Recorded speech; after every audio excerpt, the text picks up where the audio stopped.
Y'all, can I tell you about these Tecovas boots? I don't know if y'all know this, but these boots are handmade, high quality, stylish, and comfortable right out of the box. I know we buy everything online these days, but boots are something you really should get fitted for. And it just so happens Tecovas is based right here in Austin. So come shop with me at the Tecovas store on South Congress or the Domain. That's TECOVAS.com. Don't go gently, y'all. Today on CityCast Austin, there are about 134,000 people currently being held in Texas prisons, and more than 90,000 of them are stuck in a cell without air conditioning. Reporter Lauren McGaughy joins me to talk about how one man whose story was made famous in a Richard Linklater movie is trying to change that. CityCast Austin is brought to you by our exclusive launch sponsor, Tecovas.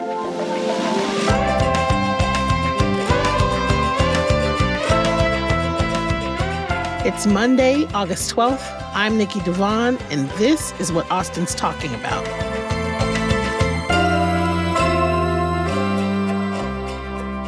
What's up, y'all? I am here with Lauren McGaughy, award-winning and award-wanting, according to her, investigative public radio reporter and editor. Hi, Lauren. How are you? I'm great, Nikki. Thanks for having me. Thank you for being here. So every summer, the fact that Texas prisons don't all have air conditioning comes up as temperatures rise. This year, something big happened on this issue right here in Austin. There was a trial in a federal courtroom. What was at the heart of that trial? Yeah, you're right. This was a big deal. This isn't the first time the state has been sued over the lack of AC in its prisons, but there hasn't been a case like this in court for like a decade. The plaintiffs in the case, which were like inmates and inmate advocacy groups, are asking for a preliminary injunction from this federal judge. And what they want him to do is basically force the state to install air conditioning in the prisons that don't have it.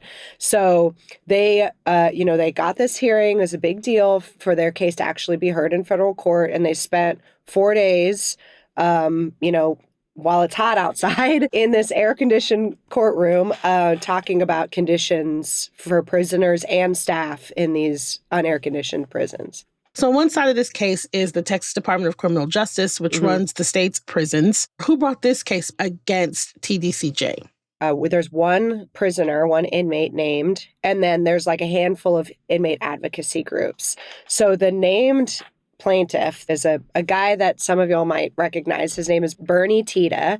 If you saw the movie Bernie that came out, I think it was about 2011, Richard Linklater movie, it documented the crime that Bernie is now in prison for. Spoiler alert, he was convicted of murdering an elderly woman and hiding her body in a freezer. So he's serving a prison sentence for that. He's over 65 years of age. He has a lot of ailments. He has asthma, he has diabetes. He says he suffered a stroke last year. And so he filed this lawsuit because he wasn't in air-conditioned housing when he suffered the stroke.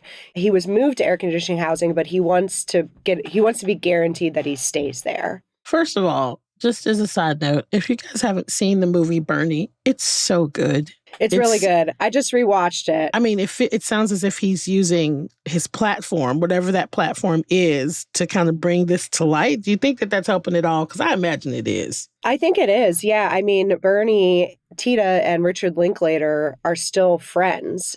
So Linklater was there in the federal courtroom watching the hearing. So the celebrity thing definitely does add attention to the issue that, I've been writing about for like 10 years. But, it's getting hotter and hotter too. So I think the fact that we're all experiencing that, makes it more real to people maybe. Right. And so now there wasn't a jury, right? Right. So what was the judge being asked to do? Yeah, you're right. This isn't a jury trial that we think of like the, 12 people sitting up there. This is the two sides, the state of Texas and Bernie and his lawyers trying to convince the judge. So the judge is the jury. He's the decider. He's the decider. And so they were, talking directly to him over these 4 days. And ultimately, that judge can really do whatever he wants. He could order temporary air conditioning. He could order permanent air conditioning. He could say, I wasn't convinced and I think the conditions are fine. Whatever he decides, though, the state is probably going to appeal. So they'll probably kick it up to the Fifth Circuit Court in New Orleans. We're not expecting like an immediate resolution, but what he decides will be very telling and very important. Okay. And so do we know how many Texas prisons have air conditioning? Yes. And we got some more information in the court case about that. So right now we actually have 101 units under the Texas Department of Criminal Justice. And of the 101, only about 30%, so 1 in 3, have full air conditioning. There are a number of others that have partial. They call it partial, but that could be anything from there's just one wing, or a few beds that they're experimenting to see how much it would cost to install air conditioning. They determine like there's about 134,000 people in state prison in Texas right now, and more than 90,000 of them live in a cell that doesn't have air conditioning. So it's the vast majority. So do people who are more medically fragile get priority for those facilities? Is there some sort of protocol, or is it just like, may the odds be in your favor kind of stuff?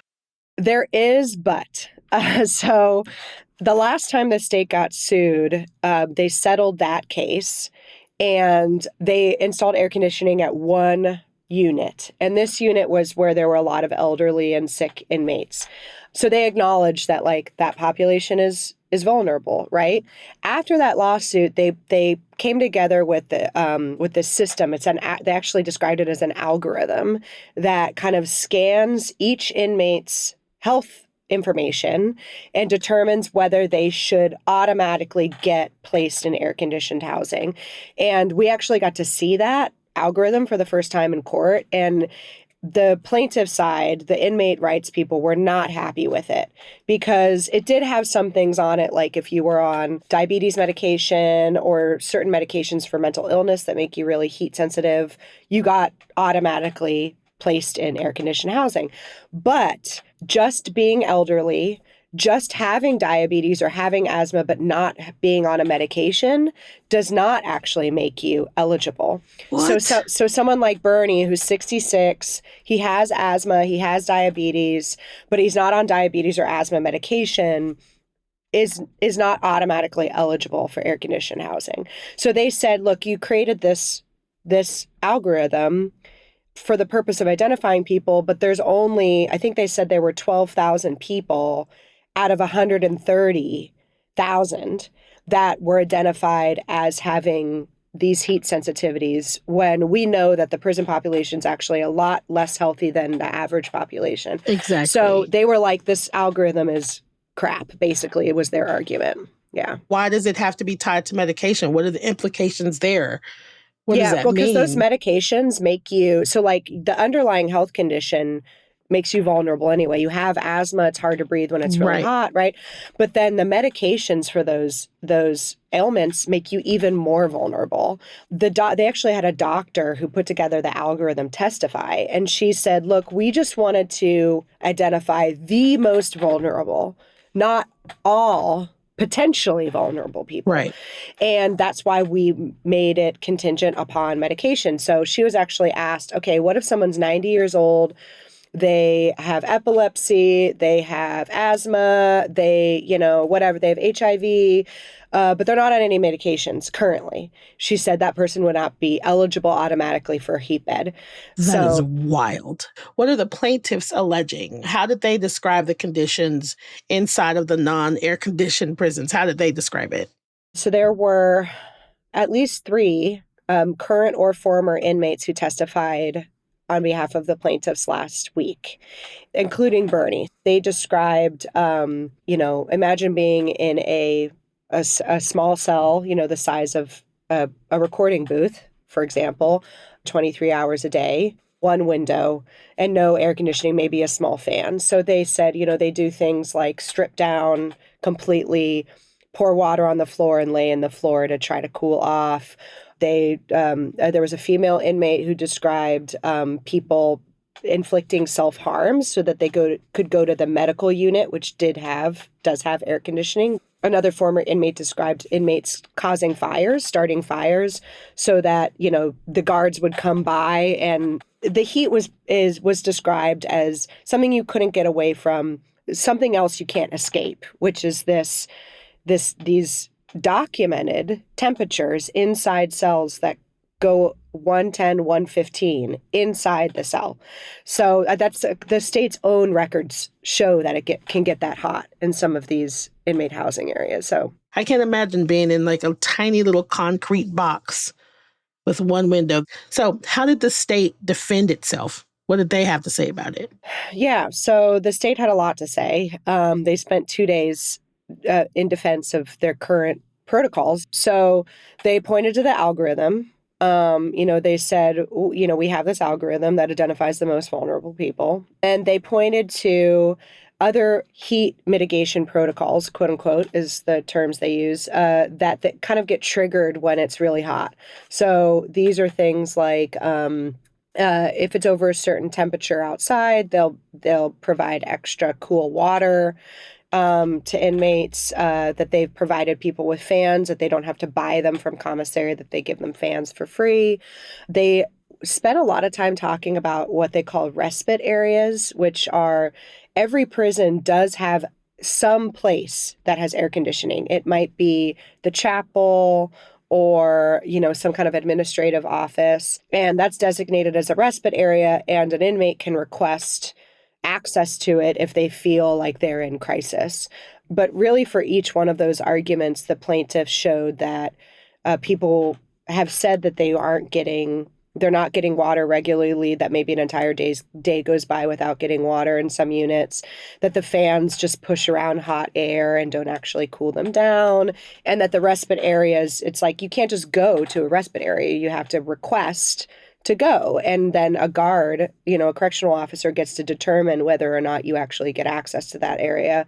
There was one individual who died last summer, and the plaintiff said that his death was hastened by the extreme heat, and they put up his autopsy, and it actually said that he requested access to a respite area hours before he died and was denied, and then he died. So every prison has AC in certain areas. Yes. I'm guessing where correctional officers work, where the chapel, whatever. So there is AC in every single prison. Somewhere. The warden's office. Somewhere in the warden's office. Yeah. But specifically for the people that are incarcerated, most of these people don't get AC. Yeah. It really screams to me, or it brings to mind this conversation that I feel like we've been having for forever about a part of your freedoms being taken away also is like your humanity. It's like they're not even viewing these people as worthy of just the basics because of whatever the reason is that they have found themselves incarcerated. Now you don't even get basic stuff. We're not even talking about bells and whistles, special treatment stuff. We're talking about the basic thing to keep you living. And that's what I get a lot of, like the emails and tweet responses I get are that kind of thing. Like, well, if you don't want to be there, don't do the crime. We won't do the time kind of thing.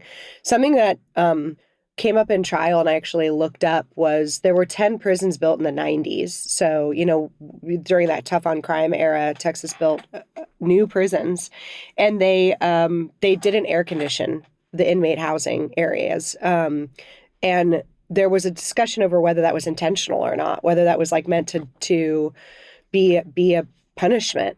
And Absolutely. I found some clips at the time where it was brought up. They discussed it. They actually discussed, should we install air conditioning or not? And the state said it's going to be too expensive. And there were lawmakers at the time including Senator Whitmire, who's now the mayor of Houston, who's a Democrat, and he was quoted as saying, that is not my priority, that there's a million things on my list that I would do before doing that. And he said the people of Texas don't want air-conditioned prisons. He actually said that when they were building the new ones. What? So this was an intentional... This isn't just old prisons from the 1800s, which we have. These are new prisons that they intentionally built without air conditioning in the inmate housing areas.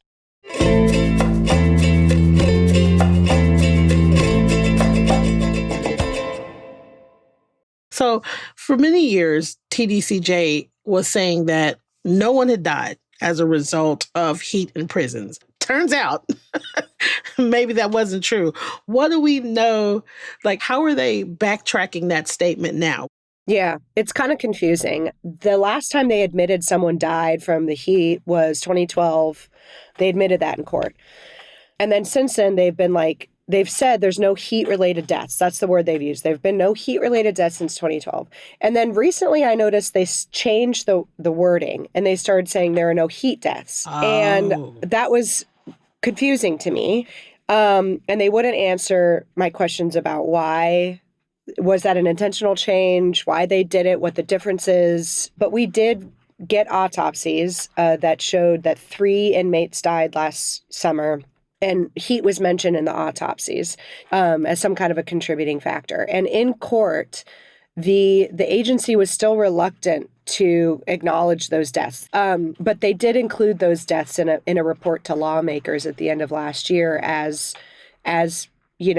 heat being cited as a possible reason. But their own doctors who are undertaking the autopsies are showing that people are dying in unair-conditioned cells, and their body temperatures are 106, 107 when they die.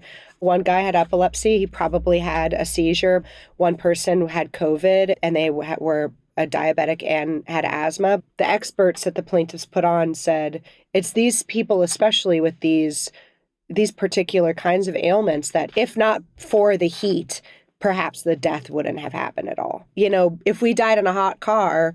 Exactly. They wouldn't be like, oh, well, Lauren had asthma. They'd be like, look, she died in a hot car. Exactly. And so, yeah, it's been very interesting. Also, I just want to make sure, I note that guards, correctional officers, and staff are required for most of their day to also be in these inmate housing areas.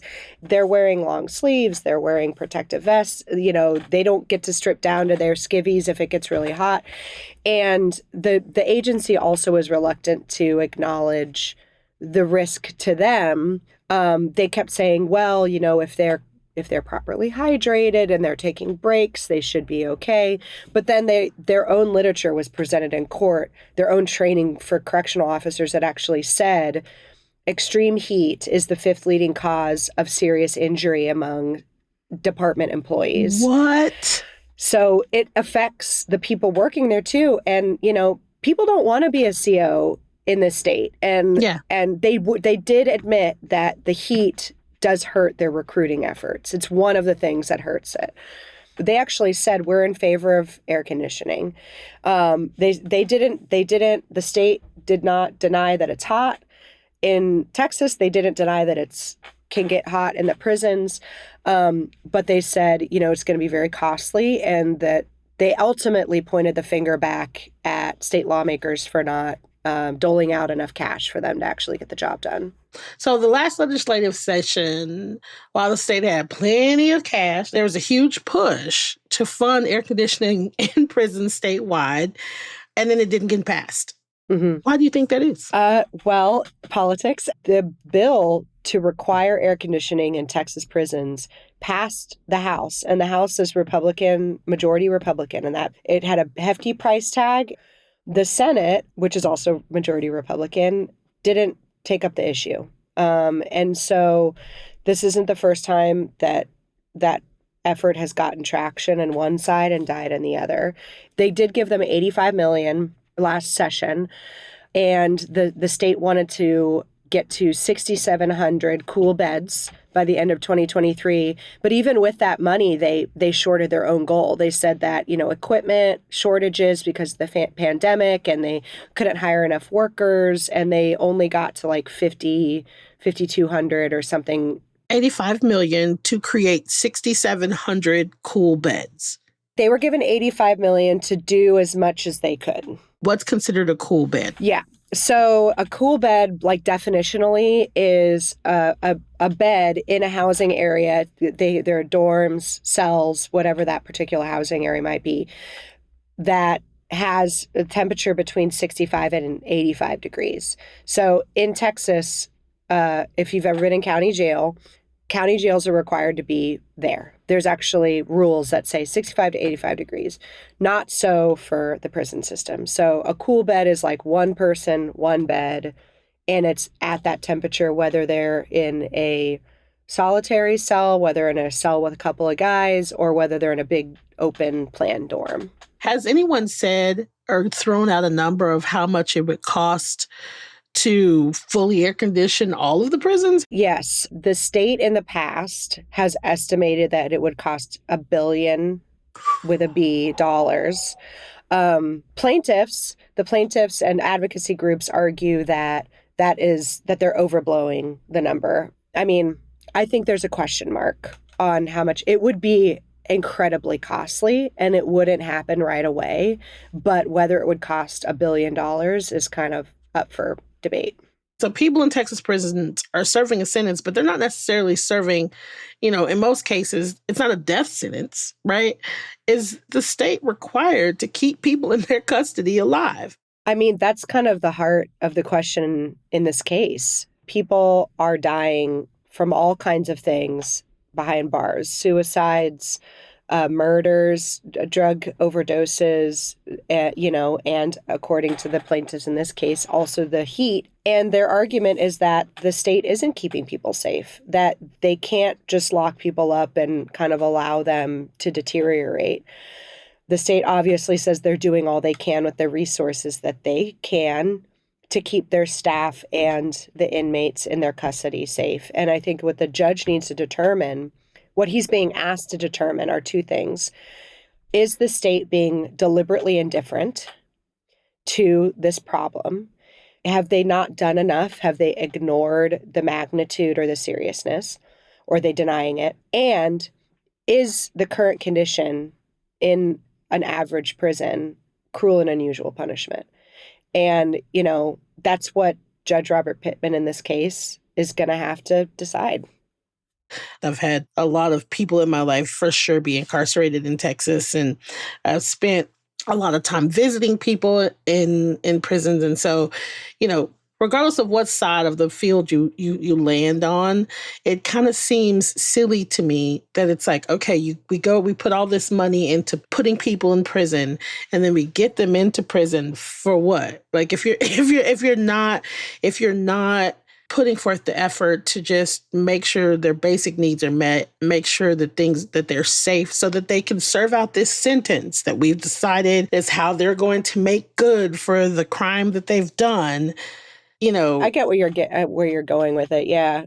One of the 3 people who died last summer was a woman at the Murray unit in Gatesville, which is, about an hour and a half north of Austin, outside of Waco. And she was in on a 4-year sentence. And she was actually a year over her release date. She wrote letters to her family before her death, saying, it's so hot, I'm so ill. She had COVID. She probably didn't know that she had COVID because they didn't test her until her death. She was vomiting. She was sweating. She couldn't keep water down. And she said, I have a month left. I just got to stay strong for a month. And then, I'll see you all, soon. And it was 2 days after she wrote that email that she was found unresponsive in her cell.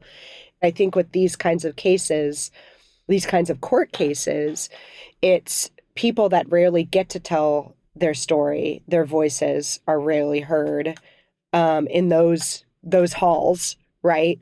Saying, give us this basic thing, please, we implore you. There was a moment during the case where I had to record a spot for a newscast on what was going on in the case. And so it was lunch break. I, ran in my car and I turn on the car and I blast the AC because it's 100 degrees outside, and I'm writing up the script and it gets edited, and then I have to record it. And because I'm out and about, I do it in the car. So I turn off the AC for the, 2 minutes that I have to record the radio spot, and I could barely stand the 2 minutes in the car. No one should be left to suffer in these kinds of temperatures. Yeah. Texas isn't the only state without air conditioning in its prisons, but we incarcerate more people than any other state.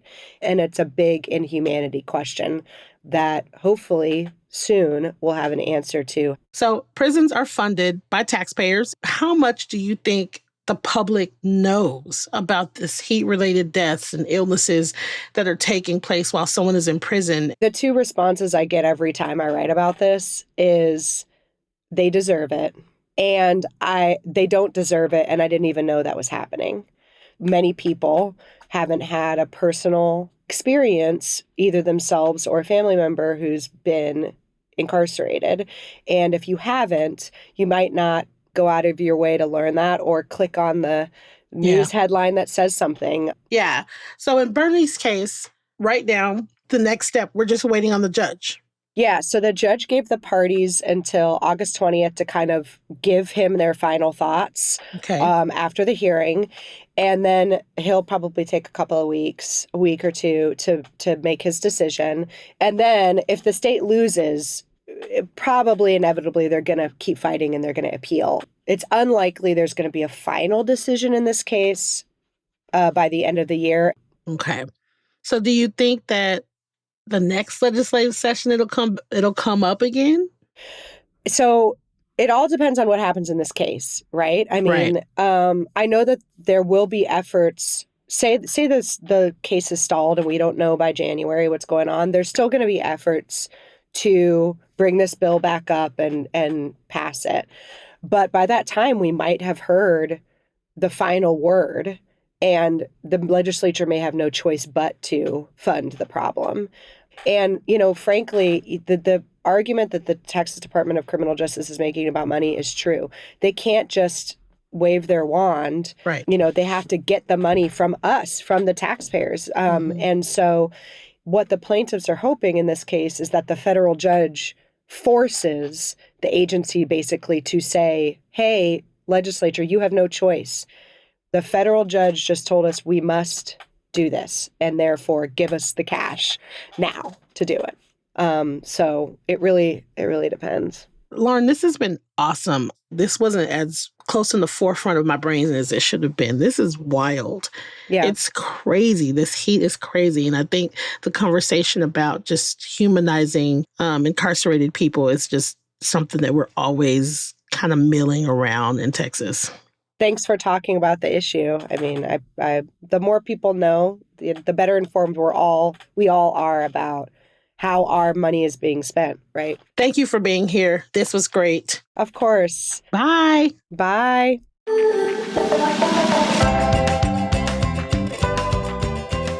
That's all for today here on CityCast Austin. You can find links to Lauren's work in our show notes. If you enjoyed the show, why not tell a friend, rate the show, leave us a review, and subscribe to our Hey Austin newsletter. We'll be back tomorrow morning with more news from around the city. Bye, y'all.